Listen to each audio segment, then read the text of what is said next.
বিএনপির ভারপ্রাপ্ত চেয়ারম্যান তারেক রহমানের নির্দেশে চাঁদপুরের কচুয়ায় বিভিন্ন স্কুলে শিক্ষা উপকরণ বিতরণ করা হয়েছে।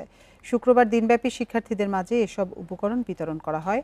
শিক্ষার্থীদের মাঝে খাতা, কলম, শিক্ষকদের জন্য ডায়েরি ও কলম বিতরণ করেন অস্ট্রেলিয়া বিএনপির সাবেক সাংগঠনিক সম্পাদক প্রকৌশলী হাবিবুর রহমান।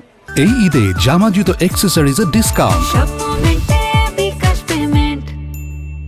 এ সময় বিভিন্ন শিক্ষা প্রতিষ্ঠানে বৃক্ষরোপণ কর্মসূচিরও উদ্বোধন করা হয়। নন্দনপুর উচ্চ বিদ্যালয়ে 600 শিক্ষার্থীর জন্য খাতা কলম ও 28 জন শিক্ষকের জন্য নোটপ্যাড ও কলম উপহার দেয়া হয়।